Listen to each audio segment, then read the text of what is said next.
ஜெய் ஷெட்டியோட think like a monk புக்ல வர்ற முதல் சாப்டர் தான் இந்த ஐடென்டிட்டி ஐ ஆம் வாட் ஐ திங்க் ஐ ஆம். இதை சிம்பிளா சொல்லணும்னா, நாம யாருன்னு நாம நினைக்கிறோமோ அது நாம கிடையாது. கேட்கவே ஒரு மாதிரி குழப்பமா இருக்குல்ல? அங்கதான் விஷயமே இருக்கு. நம்மள பத்தி நாம என்ன நினைக்கிறோம் தெரியுமா? மத்தவங்க நம்மள பத்தி என்ன நினைக்கிறாங்களோ அதுதான் நாமன்னு நினைச்சிட்டு இருக்கோம். ஜெய் ஷெட்டி ஒரு சூப்பர் கோட் சொல்வாரு, நான் என்ன நினைக்கிறேனோ அது நான் இல்லை. நீங்க என்ன பத்தி என்ன நினைக்கிறீங்களோ அதுவும் நான் இல்ல. ஆனா நீங்க என்னை பத்தி என்ன நினைப்பீங்கன்னு நான் நினைக்கிறேனோ அதுதான் நான். எவ்ளோ பெரிய கன்ஃபியூஷன் பாத்தீங்களா? நம்ம லைஃப்ல நாம எடுக்கிற முக்காவாசி முடிவுகள் நம்மளோட சொந்த ஆசை கிடையாது boss. Society, social media, friends, ஃபேமிலின்னு எல்லாரும் நம்ம மேல திணிச்ச ஒரு பிம்பம், இமேஜ். இன்ஸ்டாகிராம்ல மத்தவன் போடுற ரீல்ஸை பார்த்துட்டு நமக்கும் அதே மாதிரி கார் வேணும், அதே மாதிரி லைஃப் ஸ்டைல் வேணும்னு ஆசைப்படுறோம். ஆனா நிஜத்துல அது நமக்கு உண்மையாவே பிடிச்சிருக்கான்னு கேட்டா நமக்கே தெரியாது. இததான் ஜெய் ஷெட்டி தூசி படிஞ்ச கண்ணாடின்னு சொல்றாரு. கண்ணாடி மேல அவ்ளோ தூசி இருக்கும்போது நம்ம மூஞ்சி நமக்கே ஒழுங்கா தெரியாதுல. அதே மாதிரி மத்தவங்களோட எதிர்பார்ப்புகள்ங்கிற தூசி நம்ம உண்மையான அடையாளத்தை மறைச்சிடுது. இந்த சாப்டர்ல அவர் என்ன அட்வைஸ் பண்றாருன்னா, முதல்ல இந்த தூசியெல்லாம் தொடச்சு போடணும்.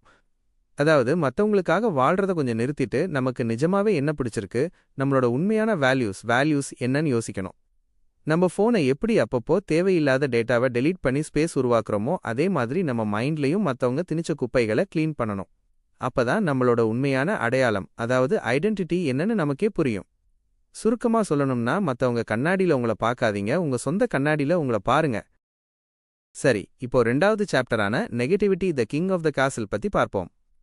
இதோட டைட்டிலே ஒரு செம மாசான விஷயம் சொல்லுது. நம்ம மைண்டு தான் அந்த கோட்டை, கேசல். அதுக்குள்ள இந்த நெகட்டிவிட்டி எப்படி கிங் மாதிரி உட்கார்ந்துகிட்டு நம்மள ஆட்டி படைக்குதுங்கிறது தான் இந்த சாப்டர். நம்மள சுத்தி எப்பவுமே 3 விதமான நெகட்டிவ் மனுஷங்க இருப்பாங்கன்னு ஜெய் ஷெட்டி சொல்றாரு. ஒருத்தன் எப்ப பார்த்தாலும் கம்ப்ளைண்ட் பண்ணிட்டே இருப்பான். மழை பெஞ்சா ஐயோ மழை பெய்யுதேம்பான், வெயில் அடிச்சா ஐயோ வெயில் சுட்டரிக்குதேம்பான். இன்னொருத்த எப்பவுமே மத்தவங்களோட நம்மள கம்பேர் பண்ணி நம்மள டவுன் பண்ணுவான். 3வது ரகம், நம்ம என்ன புதுசா பண்ண நினைச்சாலும் இதெல்லாம் உனக்கு செட் ஆகாது பாஸ், ரிஸ்க் எடுக்காதன்னு பயமுறுத்துற குரூப். இந்த மாதிரி ஆளுங்க கூடவே இருந்தா நம்ம எனர்ஜி மொத்தமா உறிஞ்சப்பட்டு நாமளும் அவங்கள மாதிரியே நெகட்டிவா யோசிக்க ஆரம்பிச்சிடுவோம். நெகட்டிவிட்டிங்கிறது ஒரு தொற்று நோய் மாதிரி டக்குன்னு நமக்கும் ஒட்டிக்கும். ஆனா இதுக்கு ஜெய் ஷெட்டி என்ன சொல்றாருன்னா, மத்தவங்கள குறை சொல்றதுக்கு முன்னாடி நமக்குள்ளேயும் ஒரு நெகட்டிவ் கிங் இருக்கான்னு செக் பண்ணணும். நாம மத்தவங்கள பத்தி காசிப் பேசுறோமா, யாரையாவது பார்த்து பொறாமப்படுறோமான்னு பார்க்கணும். இதுல இருந்து தப்பிக்கிறதுக்கு அவர் ஒரு சூப்பர் ட்ரிக் சொல்றாரு. அதுதான் 25 கீழ் 75 ரூல். அதாவது உங்க லைஃப்ல இருக்கிற நெகட்டிவ் ஆளுங்க கூட 25 விழுக்காடு டைம் மட்டும் ஸ்பெண்ட் பண்ணுங்க. ஆனா உங்களை மோட்டிவேட் பண்ற பாசிட்டிவ் ஆளுங்க கூட 75 விழுக்காடு டைம் ஸ்பெண்ட் பண்ணுங்க. அப்படி யாராவது உங்ககிட்ட வந்து நெகட்டிவா பேசினா அவங்கள மாத்த ட்ரை பண்ணாதீங்க, அது வேஸ்ட் ஆஃப் டைம். அதுக்கு பதிலா அவங்க பேசுற நெகட்டிவிட்டிய ஒரு டிடெக்டிவ் மாதிரி கவனிங்க.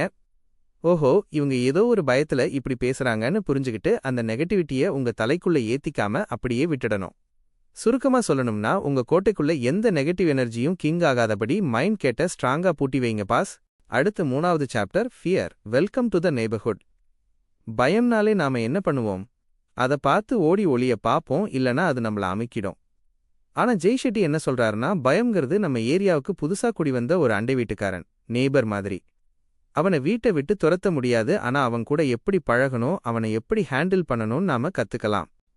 நமக்கு ஏன் பயம் வருது தெரியுமா? எதையாவது இழந்துடுவோமோங்கிற பயம்தான் எல்லாத்துக்கும் மூல காரணம். காசு போயிடுமோ, வேலை போயிடுமோ, இல்ல நமக்கு பிடிச்சவங்க நம்மளை விட்டு போயிடுவாங்களோன்னு எப்பவுமே ஒரு பதட்டத்திலேயே இருப்போம். ஆனா உண்மை என்னன்னா, பயம்ங்கிறது ஒரு வார்னிங் பெல் மாதிரி. வண்டியில பெட்ரோல் தீரப்போகுதுன்னா இண்டிகேட்டர் லைட் எரியும்ல, அதுக்காக நாம காரை ஓட்டாம விட்டுடுவோமா? மாட்டோம், பெட்ரோல் பங்கு தேடி போவோம். அதே மாதிரி தான் பயமும், பாஸ், இந்த இடத்துல நீ கொஞ்சம் கவனமா இருக்கணும்னு நம்ம மைண்ட் நமக்கு கொடுக்கிற ஒரு அலர்ட் மெசேஜ். இது சரி பண்ண ஜெய் ஷெட்டி ஒரு செம டெக்னிக் சொல்றாரு. பயம் வரும்போது ஐயோ பயமா இருக்கேன்னு பதட்டப்படாம, எனக்கு ஏன் இந்த பயம் வருது அப்படின்னு அதோட ஆணி வேற தேடி போகணும். பயத்தோட உட்காந்து கொஞ்சம் பேசணும். பயத்தை நம்ம கண்ட்ரோல்ல வச்சிருக்கணுமே தவிர பயம் நம்மள கண்ட்ரோல் பண்ணிடக்கூடாது. நம்ம வாழ்க்கையில நாம வளர்றதுக்கு இந்த பயமும் ஒரு வழியில ஹெல்ப் பண்ணும். பயத்தை ஒரு எனிமியா பார்க்காம உங்களை அலர்ட்டா வச்சிருக்க ஒரு பார்ட்னரா நினைச்சுக்கோங்க. சுருக்கமா சொல்லணும்னா, பயம் உங்க வீட்டு கதவை தட்டினா பயந்து நடுங்காம, வாடா தம்பி, வெல்கம் டு தி நெய்பர்ஹுட்னு கெத்தா வரவேற்று அதை எப்படி பாசிட்டிவா யூஸ் பண்ணலான்னு யோசிங்க பாஸ். இதை ரொம்ப சிம்பிளா சொல்லணும்னா, நாம என்ன பண்றோங்கிறது முக்கியம் இல்ல பாஸ், அதை ஏன் பண்றோங்கிற எண்ணம் தான் முக்கியம். நாம செய்யற ஒவ்வொரு விஷயத்துக்கு பின்னாலேயும் ஒரு காரணம் இருக்கும்ல, அந்த காரணம் சுத்தமா இருக்கான்னு பார்க்கறது தான் இந்த சாப்டர். ஜெய் ஷெட்டி என்ன சொல்றாருன்னா, நாம ஒரு விஷயத்த 4 விதமான எண்ணங்களுக்காக பண்ணுவோமா. ஃபர்ஸ்ட், பயம் யாராவது தப்பா நினைப்பாங்களோன்னு பண்றது. செகண்ட், ஆசை காசு பேரு புகழுக்காக பண்றது. தேர்ட், கடமை வேற வழி இல்லாம பண்றது. ஃபோர்த், அன்பு அல்லது சேவை மத்தவங்களுக்கு நல்லது நடக்கணும்னு மனசார பண்றது. இதுல இந்த 4வது எண்ணம் இருக்கு பாத்தீங்களா, அதுதான் துறவிகளோட மைண்ட் செட். நாம முக்காவாசி நேரம் பயத்திலேயோ இல்ல மத்தவன் நம்மள பெருமையா பேசணுமேங்கிற ஆசையிலையோ தான் ஓடிக்கிட்டு இருக்கோம். உதாரணத்துக்கு, நீங்க ஜிம்முக்கு போய் உடம்ப நல்லா ஃபிட்டா வச்சுக்க நினைக்கிறீங்கன்னு வச்சுப்போம். அது உங்களோட ஆரோக்கியத்துக்காக இருந்தா அது நல்ல எண்ணம், இன்டென்ஷன். ஆனா இன்ஸ்டாகிராம்ல 4 பேர் பார்த்துட்டு வாவ்னு சொல்லணும், இல்ல உங்க எக்ஸ்எஃப்எக்ஸ் பார்ட்னர் பார்த்து பொறாமப்படணும்னு நினைச்சு பண்ணீங்கன்னா அது தப்பான எண்ணம். ஏன்னா அந்த 4 பேர் லைக் போடலனா நீங்க அப்செட் ஆகி ஜிம்முக்கு போறதையே நிறுத்திடுவீங்க. உங்க எண்ணம் தப்பா இருந்தா உங்களுக்கு கிடைக்கிற ரிசல்ட்டும் உங்களுக்கு நிம்மதியே தராது. இதை எப்படி மாத்துறதுனா, ஜெய் ஷெட்டி ஒரு சூப்பர் மெத்தட் சொல்றாரு.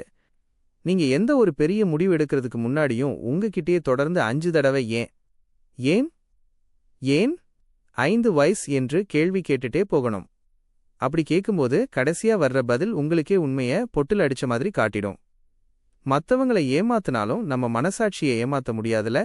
உங்க வை, அதாவது உங்க எண்ணம் எப்போ கரெக்டா இருக்கோ அப்போ நீங்க எடுக்கிற முடிவும் கரெக்டா இருக்கும், உங்க லைஃபும் பீஸ்ஃபுல்லா இருக்கும் பாஸ். இப்போ நாம பார்ட் 2வோட முதல் சாப்டரான பர்பஸ் த தர்மா வீல் பத்தி பாப்போம். இங்கதான் புக் ரொம்ப இன்ட்ரெஸ்டிங்கா மாறுது. தர்மா அப்படின்னா ஏதோ ஆன்மீக வார்த்தைன்னு நினைச்சுக்காதீங்க பாஸ். ஜெய் ஷெட்டி இதை ரொம்ப சிம்பிளா சொல்றாரு. உங்களோட தனித்துவமான திறமையும் ஃபேஷன், இந்த உலகத்துக்கு தேவையான ஒரு விஷயமும் நீட் எந்த இடத்துல ஒன்னா சேருதோ அதுதான் உங்களோட தர்மா. அதாவது உங்களோட உண்மையான பர்பஸ். இதை புரிய வைக்க அவர் ஒரு சூப்பர் ஃபார்முலா தர்றாரு.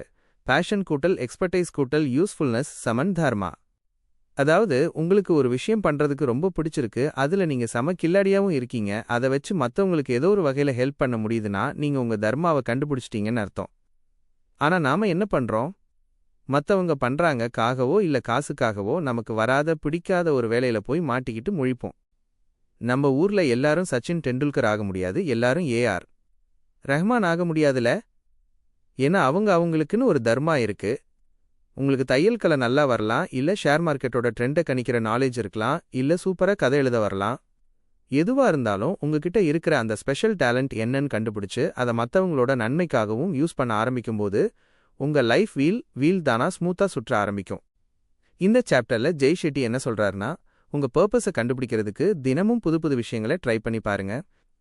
உங்களுக்கு எதுல நிஜமாவே ஆர்வம் இருக்குன்னு உங்களுக்கே புரியும். உங்களோட தர்மாவை நீங்க வாழ ஆரம்பிச்சிட்டீங்கன்னா அப்புறம் வாழ்க்கையில போரடிக்குதுங்கிற பேச்சே இருக்காது. காசு பேரு எல்லாமே அதுக்கு பின்னால தானா தேடி வரும். சுருக்கமா சொல்லணும்னா, மத்தவனோட தர்மாவை காப்பி அடிச்சு வாழ்றதை விட உங்களோட சொந்த தர்மாவை கண்டுபிடிச்சு அதுல கிங்கா மாறுங்க பாஸ். இப்போ 6வது சாப்டரான routine the location of the soul பத்தி பாப்போம். இதோட டைட்டிலே கொஞ்சம் வித்தியாசமா இருக்குல்ல. ஆன்மாவுக்கு ஏதுப்பா லொகேஷன் அப்படின்னு யோசிக்க தோணும்.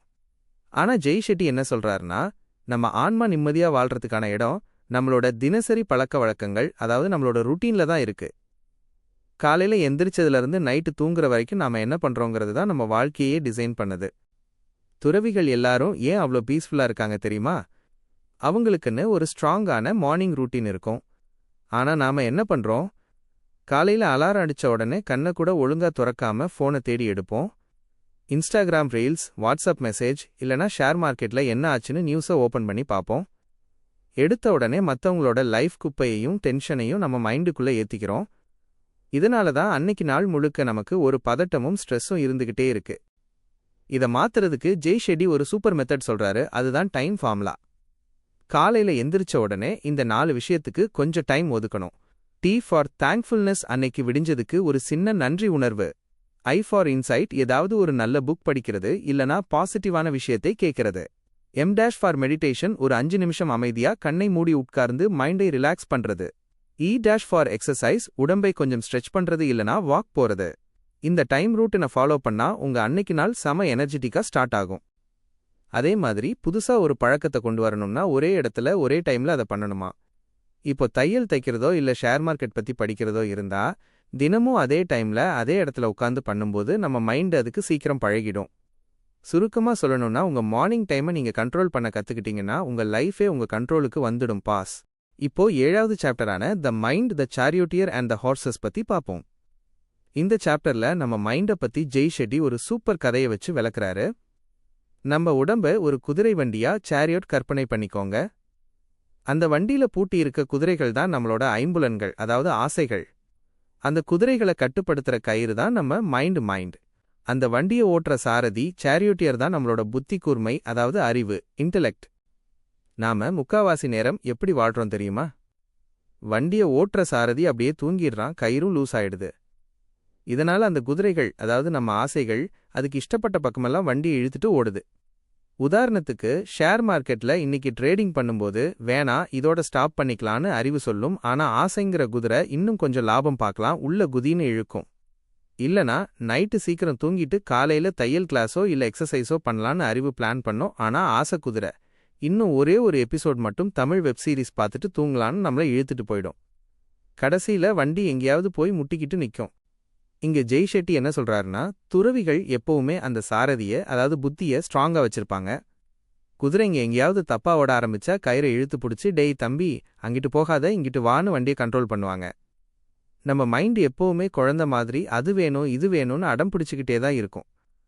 அதுகிட்ட போய் சண்டை போடக்கூடாது. அதுக்கு பதிலா நம்ம புத்தியை வச்சு அந்த மைண்டு கிட்ட பேசணும், அதை ட்ரெயின் பண்ணணும். நம்ம மைண்டு சொல்ற பேச்சை நம்ம கேட்கக்கூடாது, நாம சொல்ற பேச்சை நம்ம மைண்ட் கேட்கணும். பாஸ். உங்க புத்திய எப்பவும் அலர்ட்டா வச்சு அந்த ஆசைங்கிற குதிரைகளை கரெக்டான பாதையில ஓட்ட கத்துக்கிட்டீங்கன்னா உங்க லைஃப் டிராவல் செம ஸ்மூத்தா இருக்கும். பாஸ். இப்போ 8வது சாப்டரான ego the illusion of inclusion பத்தி பாப்போம். இதோட பார்ட் 2 முடியுது. இந்த ஈகோ அதாவது அகந்த இருக்கே, இது ரொம்ப டேஞ்சரான ஒரு விஷயம். பாஸ். ஜெய் ஷெட்டி இதை ஏன் த இல்யூஷன் ஆஃப் இன்க்ளூஷன் அப்படின்னு சொல்றாருன்னா, இந்த ஈகோ நமக்குள்ள ஒரு மாயையை உருவாக்கும். நான் எல்லாரோடையும் மிங்கிள் ஆயிட்டேன், எனக்கு எல்லாம் தெரியும், நான் தான் இங்க பெஸ்ட் அப்படின்னு நம்மள நம்ப வச்சு நிஜத்துல மத்தவங்க கிட்ட இருந்து நம்மள தனியா பிரிச்சு வச்சிடும். நம்ம மைண்டுக்குள்ள 2 விதமான ஈகோ இருக்குமா. ஒன்னு, என்னை விட கெட்டிக்காரன் எவனுமே இல்லைன்னு நினைக்கிற தலைக்கணம். இன்னொன்னு, நான் எதுக்குமே லாயக்கு இல்லைன்னு நினைக்கிற தாழ்வு மனப்பான்மை. இது 2மே ஈகோ தான். உதாரணத்துக்கு ஷேர் மார்க்கெட்ல நீங்க தொடர்ந்து 2-3 ட்ரேட்ல நல்ல லாபம் பார்த்துட்டீங்கன்னு வச்சுப்போம். உடனே ஈகோ தலைக்கு ஏறி, நான் தாண்டா இங்க கிங், மார்க்கெட்டே என் விரல் நுனியிலன்னு நினைச்சு எந்த ஸ்ட்ராட்டஜியும் இல்லாம ஓவரா ரிஸ்க் எடுத்து கடைசியில மொத்தமா லாஸ் பண்ண வச்சிடும். அதே மாதிரி நீங்க ஒரு டாப் தச்சு போடும்போது சின்னதா ஒரு தப்பு நடந்துட்டா, எனக்கு தையலே வராது, நான் வேஸ்ட்னு சோர்ந்து போறீங்களா, அதுவும் ஈகோ தான். ஏன்னா நான் தப்பே பண்ணக்கூடாதுன்னு உங்க ஈகோ நினைக்குது. இந்த ஈகோ நமக்குள்ள வந்துட்டா மத்தவங்க சொல்ற நல்ல அட்வைஸையோ இல்ல கிரிட்டிசிசத்தையோ நம்ம மைண்ட் ஏத்துக்காது. எனக்கு தெரியாததா இவன் சொல்லித்தரான் அப்படின்னு ஒரு முட்டுக்கட்டை போட்டுடும். இதனால நம்மளால புதுசா எதையுமே கத்துக்க முடியாது, வாழ்க்கையில வளரவும் முடியாது. இதை சரி பண்ண ஜெய் ஷெட்டி என்ன சொல்றாருன்னா, எப்பவுமே ஒரு மாணவன் மாதிரி இருக்கிற பழகணுமா. நமக்கெல்லாம் தெரியுங்கிற நினைப்பை விட்டுட்டு இந்த உலகத்துல கத்துக்க வேண்டியது இன்னும் எவ்வளவோ இருக்குன்னு அடக்கமா இருக்கணும். உங்களை விட நாலேஜ் அதிகமா இருக்கிற ஆளுங்க கூட உட்காந்து பேசணும். அப்பதான் நம்ம ஈகோ கொஞ்சம் அடங்கியிருக்கும். சுருக்கமா சொல்லணும்னா, பாஸ் ஈகோங்கிறது ஒரு பலூன் மாதிரி, அது பெருசாக சீக்கிரம் வெடிச்சிடும். அதனால அந்த பலூனை எப்பவுமே பெருக்க விடாம சிம்பிளா ஹம்பிளா இருந்தா லைஃப்ல நிம்மதி தானா தேடி வரும். பாஸ். இப்போ நாம இந்த புக்கோட கடைசி பாட்டுக்கு வந்துட்டோம். பாஸ். இதுல இருக்கிற 9வது 10வது 11வது சாப்டர்களை ஒன்னா சேர்த்து ஜெய் ஷெட்டி என்ன சொல்ல வர்றாருன்னு சிம்பிளா பாத்துடலாம். முதல்ல chapter 9, gratitude the ultimate currency. கிராட்டிடியூட்னா ஒண்ணும் இல்ல, நன்றி உணர்வு.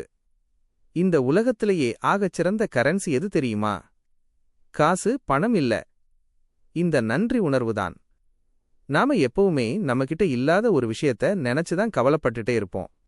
ஆனா நம்ம கிட்ட இருக்கிற சின்ன சின்ன நல்ல விஷயங்களுக்கும் நமக்கு ஹெல்ப் பண்ண மனுஷங்களுக்கும் மனசார நன்றி சொல்ல ஆரம்பிச்சோம்னா நம்ம மைண்டே பாசிட்டிவா மாறிடும். உதாரணத்துக்கு காலையில சூப்பரா ஒரு டீ கிடைச்சா கூட அதுக்கு மனசுக்குள்ள நன்றி சொல்லலாம். ஷேர் மார்க்கெட்ல இன்னைக்கு ஒரு சின்ன ப்ராஃபிட் கிடைச்சாலும் இல்ல நீங்க தச்ச ஒரு ட்ரெஸ் கரெக்டா ஃபிட் ஆனாலும், அப்பாடா இன்னைக்கு நாள் நல்லா போச்சுன்னு தேங்க்ஸ் சொல்ல பழகணும். உங்ககிட்ட இருக்கிறதுக்கு நீங்க நன்றி சொல்லும்போது உங்களை சுத்தி இருக்கிற நெகட்டிவிட்டி எல்லாம் காணாம போயிடும். இதுக்கு காசே செலவாகாது, ஆனா உங்க லைஃபையே இது பணக்கார லைஃபா மாத்திடும். அடுத்தது chapter 10, relationships the mirror of love. ரிலேஷன்ஷிப்புங்கிறது ஒரு கண்ணாடி மாதிரி. பாஸ். நாம மத்தவங்க கிட்ட இருந்து எதை எதிர்பார்க்கிறோமோ அது நிஜத்துல நமக்குள்ள இல்லாத ஒரு விஷயமா தான் இருக்கும். நமக்குள்ள இருக்கிற குறைகளையோ பயத்தையோ நம்ம பார்ட்னரோ இல்ல ஃப்ரெண்ட்ஸோ நமக்கு அப்படியே கண்ணாடி மாதிரி காட்டிடுவாங்க. நாம என்ன பண்றோம்னா கண்ணாடி மேல கோவப்பட்டு அதை உடைக்க பார்க்கறோம். அதாவது அவங்க கிட்ட சண்டை போடுறோம். ஆனா ஜெய் ஷெட்டி என்ன சொல்றாருன்னா, ஒருத்தர் கூட ரிலேஷன்ஷிப்ல இருக்கும்போது அவங்கள மாத்த ட்ரை பண்ணக்கூடாது. அவங்க மூலமா நம்ம கிட்ட இருக்கிற ஈகோவையும் கோவத்தையும் நாம எப்படி மாத்திக்கலாம்னு பார்க்கணும். அன்புங்கிறது மத்தவங்க கிட்ட இருந்து வர்றதில்ல பாசு, அது உங்களுக்குள்ள ஆல்ரெடி இருக்கிற ஒரு விஷயம். அத முதல்ல உங்களுக்கு நீங்க கொடுக்கணும், அப்பதான் மத்தவங்களுக்கும் அதை கொடுக்க முடியும். கடைசியா chapter 11 service the higher power. இதுதான் இந்த புக்கோட அல்டிமேட் பாயிண்ட். துறவிகளோட வாழ்க்கையில ஆகச்சிறந்த விஷயமே மத்தவங்களுக்கு சேவை பண்றது தான். சேவைனா ஏதோ பெரிய லெவல்ல ட்ரஸ்ட் ஆரம்பிச்சு பண்றது மட்டும் இல்ல. நம்மளால முடிஞ்ச சின்ன உதவிய எந்த ஒரு சுயநலமும் இல்லாம பிரதிபலன் எதிர்பார்க்காம மத்தவங்களுக்கு பண்றது தான். யாருக்காவது தையல் கலை கத்துக்கணுமா, உங்களுக்கு தெரிஞ்சத காசு வாங்காம சொல்லித்தரலாம். இல்ல ஷேர் மார்க்கெட்ல நஷ்டப்படாம இருக்கிற உங்களோட ஸ்ட்ராட்டஜியை ஒருத்தருக்கு ஷேர் பண்ணி ஹெல்ப் பண்ணலாம். நாம மத்தவங்களுக்கு ஹெல்ப் பண்ணும்போது நம்ம மைண்ட்ல ஒரு நிம்மதியும் சந்தோஷமும் வரும் பாத்தீங்களா? அதை விட ஒரு பெரிய பவர் இந்த உலகத்துல எதுவுமே இல்ல. சுருக்கமா சொல்லணும்னா பாஸ், இந்த 3 சாப்டரும் சேர்ந்து நமக்கு என்ன சொல்லி தருதுன்னா, உங்ககிட்ட இருக்கிறதுக்கு நன்றி சொல்லுங்க, உங்களை சுத்தி இருக்கிறவங்கள அன்போட நடத்துங்க, உங்களால முடிஞ்ச உதவியை இந்த உலகத்துக்கு செஞ்சுட்டே இருங்க. அப்புறம் பாருங்க, உங்க லைஃப் வேற லெவல்ல ஹாப்பியா மாறிடும் பாஸ்.